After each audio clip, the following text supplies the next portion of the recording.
Hello again, 102. In this video, we will go over Eisenhower's priorities in foreign affairs, and this will be two parts.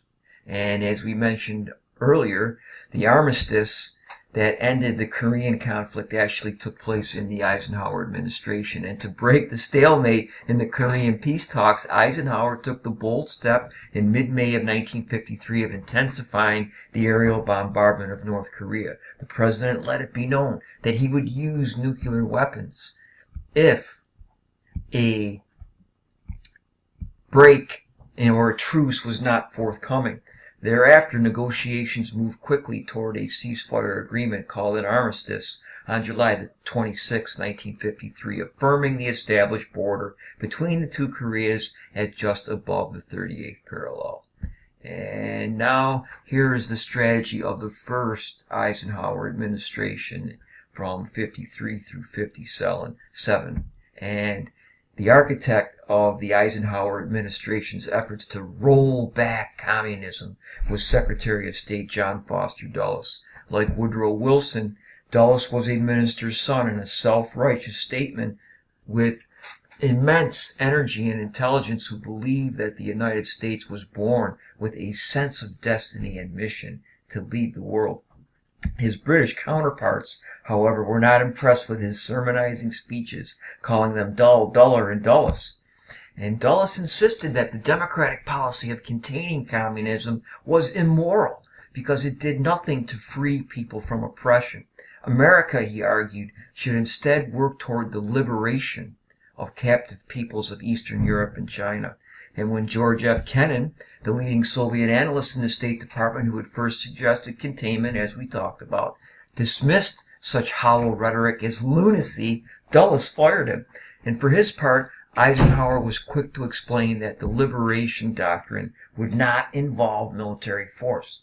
He would promote the removal of communist control by every peaceful means, but only by peaceful means. Dulles and Eisenhower knew that the United States could not win a ground war against the Soviet Union or Communist China, both of whose armies had millions more soldiers than the United States. Nor could the administration afford, politically or financially, to sustain military expenditures at the levels required during the Korean War. So, in an effort to get more bang for the buck, Dulles and Eisenhower crafted a new military strategy growing out of the Korean experience. It came to be called massive retaliation, which meant using the threat of nuclear warfare, massive retaliatory power, to prevent communist aggression. The massive retaliation strategy Eisenhower, Dulles, and the military chiefs argued would provide a maximum deterrent at a bearable cost. And don't be afraid, I'll pull you back. That's why it's Superman Dulles there, right? It's a popular serial of the 1950s because Superman was always fighting for truth, justice, and the American way. And the key to this is brinkmanship. The necessary art, Dulles explained, was in brinkmanship the ability to get to the verge without getting into war. It's like playing chicken. Who's going to blink first? If you are scared to go to the brink, you are lost. Yet the massive retaliation strategy meant that it escalated every global dispute into a possible war of annihilation. And no wonder Americans are embracing fallout shelters and building bomb shelters in their basements, as we saw in the previous video. This is pretty crazy stuff. And that strategy uses the threat of nuclear warfare as a means of combating the global spread of communism. And we'll see what the reality of this strategy is in the second video. At the same time that Eisenhower and Dulles were publicly promoting the liberation of communist nations in Europe and Asia, they were secretly using the new Central Intelligence Agency to influence world politics.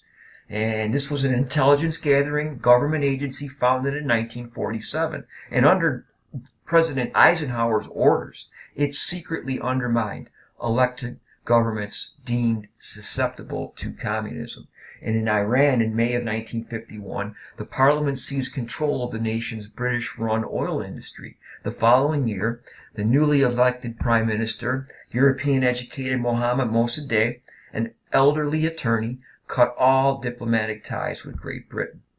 So Secretary of State Dulles decided that Mossadegh was a madman who had to go in order to safeguard the Persian Gulf for oil exports and prevent a communist takeover. The CIA and the British intelligence service MI6 then launched Operation Ajax, designed, in the words of the agency's head, Allen Dulles, who is the Secretary of State's brother, to bring about the fall of Mossadegh. And the man who planned the coup was Kermit Roosevelt, the Middle East expert at the CIA and the grandson of Theodore Roosevelt. The CIA bribed Iranian army officers with hundreds of thousands of dollars and hired Iranian agents to arrest Mossadegh, who was then convicted of high treason. Thereafter, in return for access to Iranian oil, the U.S. government provided massive support for the anti-communist and increasingly authoritarian regime of the Shah, or King of Iran, Mohammad Reza Pahlavi, who seized power after the removal of Mossadegh. The Iranians did not forget that the Americans had put the hated Shah in power. And in 1954, the target was Guatemala, a desperately poor Central American country led by Colonel Jacobo Arbenz Guzman. Arbenz's decision to take over U.S.-owned property and industries in Guatemala convinced Dulles that Guatemala was falling victim to international communism. He persuaded Eisenhower to approve a CIA operation to organize a secret Guatemalan army in Honduras. And on June the 18th, 1954, aided by CIA-piloted warplanes, the 150 paid liberators crossed the border into Guatemala and forced Arbenz Guzman into exile in Mexico. The United States then installed a new ruler in Guatemala who eliminated all political opposition. And these CIA operations revealed that the United States was secretly overthrowing elected governments around the world to ensure that they did not join the Soviet bloc. And the Soviets are engaged in this behavior too, ladies and gentlemen. Make no mistake about it. The illegal operations succeeded in toppling rulers, but in doing so, they destabilized Iran and Guatemala and created resentments in the Middle East and Central America that would come back to haunt the United States decades later. Ho Chi Minh, though a ruthless leader, he cultivated a humble proletarian version of himself as Uncle Ho, a man of the people. And Vietnam offers a distinctive case of anti-colonial nationalism that we've said decolonization is one of the themes that come out of the end of the Second World War. And during the Second World War, after the Japanese troops had occupied the region, the Viet Minh, or the League for the Independence of Vietnam, waged guerrilla resistance, led by Ho Chi Minh, who was a seasoned revolutionary and a passionate nationalist. He had been at the Versailles Conference in 1919, asking for recognition, asking for Vietnamese independence. And he's rebuffed by the West, and that pushed him into the Bolshevik orbit, and he became a communist. He's mild-mannered and soft-spoken. He weighed barely 100 pounds. He worked 16 hours a day toward a single goal, independence for his country. And you must give a people an example of poverty, misery, and denial, he explained. This is why he worked so hard. And at the end of the war against Japan, the Viet Minh controlled part of northern Vietnam. And on September the 2nd, 1945, Ho Chi Minh proclaimed the creation of a Democratic Republic of Vietnam with its capital in Hanoi. The French, like the Americans would later, underestimated the determination of Ho and the Vietnamese nationalists to maintain their independence. Even though they had been dominated by the Chinese for 1,000 years, the Viet never lost their identity. And in 1946, the First Indochina War erupted when Ho's fighters resisted French efforts to restore the colonial regime. French forces quickly regained control of the cities while the Viet Minh controlled the countryside. And when the Korean War ended, the United States continued its efforts to strengthen French control of Vietnam, a tragic mistake. By the end of 1953, the Eisenhower administration was paying nearly 80% of the cost of the French military effort. What madness! And the United States found itself at the brink of military intervention.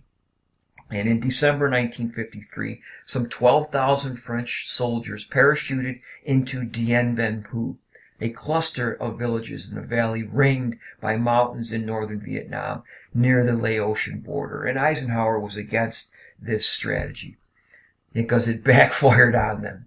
Over 55,000 Viet Minh fighters equipped with Chinese communist weapons took up positions atop the ridges. They took apart cannons, piece by piece, and they carried them up the hills, and then they dug trenches and tunnels down into the valley. And by March 1954, the French garrison at Dien Bien Phu was surrounded.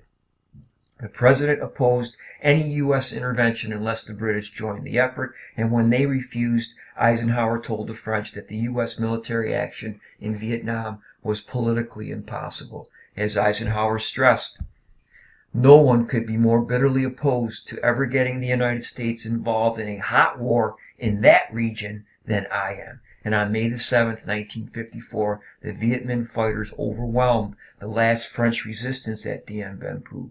The catastrophic defeat signaled the end of French colonial rule in Asia. And there's a picture of Viet Minh soldiers marching the French captives to a prisoner camp in Dien Bien Phu on May the 7th, 1954. And in part 2, we will pick up with the Geneva Accords, South Vietnam, and the Viet Cong.